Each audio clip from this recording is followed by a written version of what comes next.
నటసింహ బాలకృష్ణ అభిమానులకి bad news భయ్య. అఖండ 2 అఫీషియల్గా క్యాన్సిల్ అయిపోయింది. ఇదైతే చాలా దారుణం. ఒక పెద్ద హీరోకి, ఒక స్టార్ హీరోకి ఈ విధంగా జరగటం అంటే మామూలు విషయం కాదు భయ్య. అసలు ఈ మూవీ ఎందుకు క్యాన్సిల్ అయిపోయిందంటే భయ్య, 14 రీల్స్ వాళ్ళు హీరోస్ ఇంటర్నేషనల్ అనే ప్రొడక్షన్ కంపెనీకి 20 కోట్లు 25 కోట్లు బాకీ ఉన్నారంట. ఇది ఇప్పుడుది కదంట, దూకుడు ఆ టైం నుంచి బాకీ ఉన్నారంట.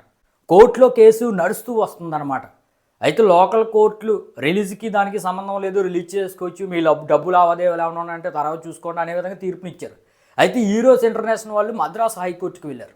సినిమా రిలీజ్ అయిపోతే ఇంక మాకు డబ్బులు ఏమిస్తారో, అంతా అయిపోయిన తర్వాత మమ్మల్ని ఎవరు పట్టించుకుంటారు అనే విధంగా వాళ్ళ వాదనలు వినిపిస్తే మద్రాసు హైకోర్టు అయితే ముందు డబ్బు లావాదేవీలు ఇవన్నీ కూడా సెటిల్మెంట్ చేసుకోండి, తర్వాతే రిలీజ్ చేసుకోండి, ఎట్టి పరిస్థితుల్లోనూ మూవీని ఆపేయాలి అనే విధంగా స్టే అయితే ఇచ్చింది.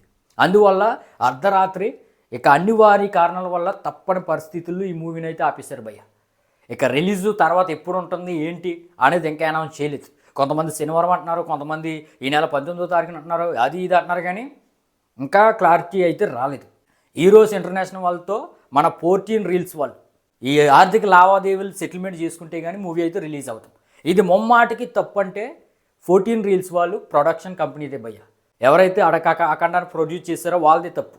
బాలయ్య బాబుది తప్పు లేదు, బోయిపాటిది తప్పు లేదు, ఎవరిది తప్పు లేదు. వాళ్ళ పని వాళ్ళు చేస్తారు. మిగతాదంతా కూడా బాధ్యత అంతా కూడా ప్రొడ్యూసర్దే. సినిమా ఏమైపోయినా ప్రొడ్యూసర్దే, హిట్ అయినా ప్రొడ్యూసర్దే, లాభం తీసుకునేది ప్రొడ్యూసరే. పేరు బ్యాడ్ నేమ్ వస్తే మాత్రం హీరోకి పడిపోద్ది, ఆ మచ్చ మాత్రం హీరోకి పడిపోద్ది.